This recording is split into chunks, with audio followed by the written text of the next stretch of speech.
मध्य प्रदेश विधानसभा का बजट सत्र सोमवार 16 फरवरी से शुरू होने वाला है। 6 मार्च तक चलने वाले सत्र का शुभारंभ राज्यपाल के अभिभाषण से होगा। राज्य सरकार 18 फरवरी को विधानसभा में अपना पहला पेपरलेस बजट पेश करेगा। माना जा रहा है इस साल राज्य का बजट पिछले साल से बड़ा हो सकता है। वित्तीय वर्ष 2025-26 में राज्य का बजट 4.21 लाख करोड़ रुपए था। 2026-27 के लिए करीब 4.85 लाख करोड़ रुपए बजट पेश होने की संभावना है। राज्य के उप मुख्यमंत्री एवं वित्त मंत्री जगदीश देवड़ा ये बजट पेश करेंगे। इस साल से बजट की मोटी मोटी किताबों की जगह सिर्फ वित्त मंत्री का भाषण और एक बजट हैंडआउट छपेगा।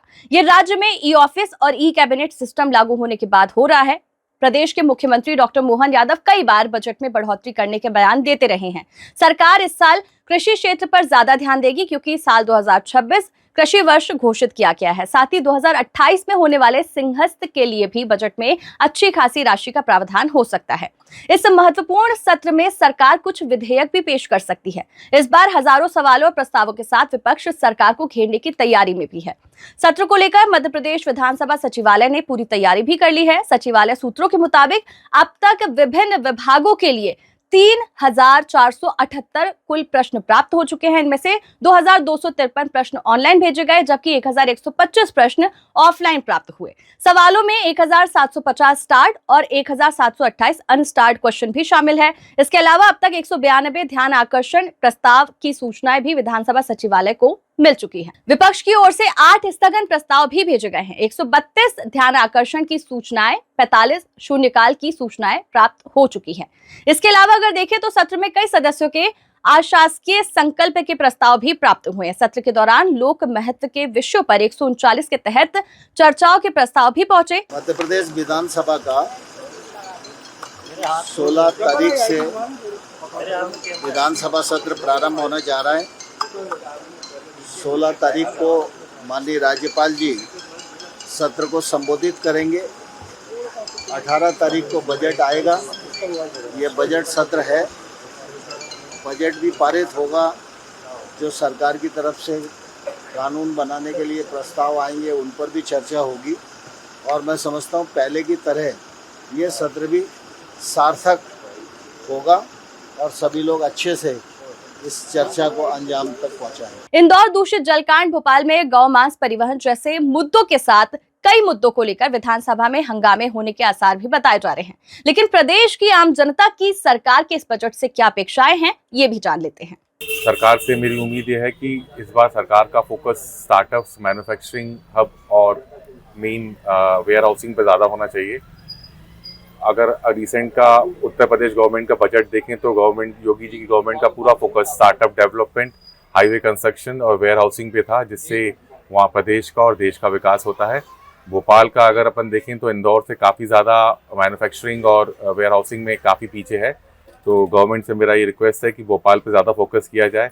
वर्तमान में मध्य प्रदेश सरकार से बजट में कोई रिलैक्सेशन की तो कोई उम्मीद है नहीं। रिलैक्सेशन भले ही ना दे वो, लेकिन कोई नए कर भी नहीं थोपे, क्योंकि आम जनता वैसे ही बहुत करों के तलों के बोझ में दबी हुई है।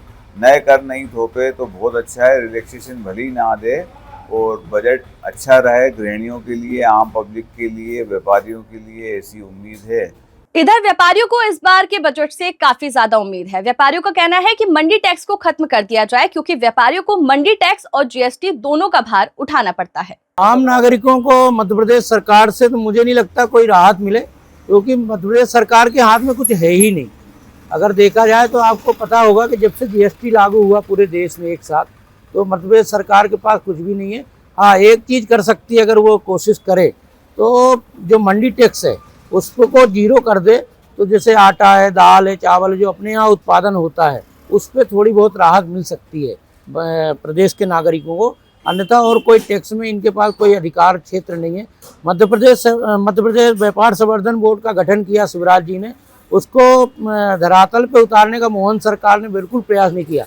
तो हमारी केट की तरफ से मांग है कि अगर व्यापारियों की समस्या को एक प्लेटफार्म दिया गया था, उस प्लेटफार्म को दोबारा चालू करेंगे तो हो सकता है कि कुछ व्यापारियों की जो समस्याएं हैं, जैसे कि कमर्शियल टैक्स है, उसको जब व्यापारियों का प्रतिनिधित्व वहाँ जाएगा, बताएगा, तभी तो सरकार को मालूम पड़ेगा कि ये टैक्स किस तरीके से वसूला जाता है और कितना इसके अंदर भ्रष्टाचार है। और सरकार से हर वर्ष हम लोग व्यापारियों को उम्मीद तो रहती है, लेकिन सरकार अपने खजाने से कुछ भी व्यापारियों को नहीं देता है। ये एक तरसा, लेकिन हम व्यापारी सरकार का खजाना जिस तरह से भर रहे हैं जीएसटी के माध्यम से, वो रिटर्न हम लोग को नहीं मिल पाता। और सरकार दो कर की नीति चला रही है, एक तो मंडी टैक्स, दूसरा जीएसटी। वो कई ऐसे उत्पाद हैं जिनमें मंडी टैक्स लगता है और साथ में जीएसटी बाद में भी लगता है। इस प्रकार से सरकार से एक आग्रह है कि वे मंडी टैक्स को पूर्ण रूप से समाप्त करें, जिससे कि हम व्यापारियों को राहत मिले और कुछ उपभोक्ता को भी फायदा मिले। हम दो टैक्सों का भार उठा रहे हैं। व्यापारियों का तो कहना है कि जो सुविधा उन्हें मिलनी चाहिए वैसे उन्हें नहीं मिल पा रही है। सरकार का ज्यादा ध्यान महिलाओं पर है। महिला वोट बैंक से सरकारें बनती हैं, लेकिन दूसरी ओर महिलाओं का कहना है कि महंगाई के चलते घर का बजट बिगड़ गया है। लाडली लक्ष्मी योजना के 1500 रुपए से घर खर्च चलाना मुश्किल हो जाता है। देखिए, चुनावी बजट में इसको मानूंगा, क्योंकि कुछ समय बाद ही आज जो इलेक्शन के मोड में हम लोग की सरकार आ जाएगी, और जिस तरीके से व्यापारियों को जो सुविधा मिलनी चाहिए वो मिलती नहीं।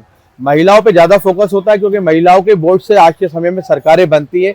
और हमारे यहाँ नहीं, पूरे अन्य देशों के जितने भी राज्य, आज सबने अपना पिटारा किसी के लिए खोला तो महिलाओं के लिए खोला, और व्यापारियों को कुछ ज्यादा लाभ मिलता नहीं आज। जबकि हमारे यहाँ गेहूं देख लें, कपास देख लें, आज चना देख लें, सरसों देख लें, धनिया देख लें, लहसुन देख लें, तो कहीं ना कहीं देश में हम पहले से दूसरे स्थान पर स्थापित है। परंतु इसके बाद भी हम अपने वस्तुओं का सही तरीके से उत्पादन का लागत नहीं हम निकाल पाते। लाइसेंस शुल्क की एक बहुत बड़ी समस्या है। और अब महंगाई तब ऐसे कि अब पूरा नहीं पड़ रहा, क्या करें, महंगाई तो खाई जा रही है इंसानों को। 1500 रुपये दे भी देती लाडली बहना योजना को, तो बचत क्या होता है। तब महंगाई हो रही है, कमा रहे हैं 200 रुपया, खर्च है 400 रुपया। अब भैया बच्चे तो पढ़े नहीं पा रहे हैं हमारे, है ना, सब मेहनत मजदूरी में लगे हैं। जब तो घर गृहस्थी चल रहे हैं तो बच्चे तो भूखे ही मर जाएं।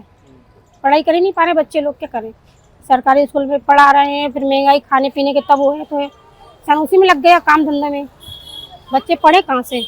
तो ये थी मध्य प्रदेश की आम जनता की उम्मीद मध्य प्रदेश सरकार के बजट 2026 को लेकर। आपकी इस बजट को लेकर क्या कुछ उम्मीदें हैं, कमेंट सेक्शन में हमें जरूर बताएं। खबरों के लिए देखते रहिए पब्लिक वाणी। नमस्कार।